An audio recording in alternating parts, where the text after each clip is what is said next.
اور تم دیا ہوا مال کیوں کر واپس لے سکتے ہو جبکہ تم ایک دوسرے کے ساتھ صحبت کر چکے ہو اور وہ تم سے پختہ عہد بھی لے چکی ہیں؟ اور جن عورتوں سے تمہارے باپ دادا نے نکاح کیا ہو ان سے نکاح نہ کرنا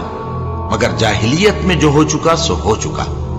یہ نہایت بے حیائی اور اللہ کی ناخوشی کی بات تھی اور بہت برا دستور تھا۔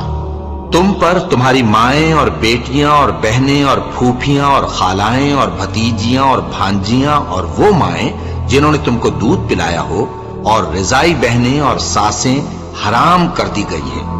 اور جن عورتوں سے تم خلوت کر چکے ہو ان کی لڑکیاں جنہیں تم پرورش کرتے ہو وہ بھی تم پر حرام ہیں۔ ہاں اگر ان کے ساتھ تم نے خلوت نہ کی ہو تو ان کی لڑکیوں کے ساتھ نکاح کر لینے میں تم پر کچھ گناہ نہیں، اور تمہارے صلبی بیٹوں کی عورتیں بھی اور دو بہنوں کا اکٹھا کرنا بھی حرام ہے، مگر جو ہو چکا سو ہو چکا۔ بے شک اللہ بخشنے والا ہے، بڑا مہربان ہے۔ اور شوہر والی عورتیں بھی تم پر حرام ہیں مگر وہ جو قید ہو کر باندیوں کے طور پر تمہارے قبضے میں آ جائیں۔ یہ حکم اللہ نے تم کو لکھ دیا ہے، اور ان محرمات کے سوا دوسری عورتیں تم کو حلال ہیں، اس طرح سے کہ مال خرچ کر کے ان سے نکاح کر لو، بشرطے کہ نکاح سے مقصود عفت قائم رکھنا ہو نہ کہ شہوت پرستی۔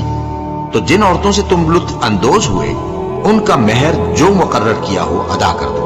اور اگر مقرر کرنے کے بعد آپس کی رضامندی سے مہر میں کمی بیشی کر لو تو تم پر کچھ گناہ نہیں۔ بے شک اللہ سب کچھ جاننے والا ہے، حکمت والا ہے۔ اور جو شخص تم میں سے مومن آزاد عورتوں سے نکاح کرنے کا مقدور نہ رکھے تو مومن باندیوں ہی سے جو تمہارے قبضے میں آ گئی ہوں نکاح کر لے،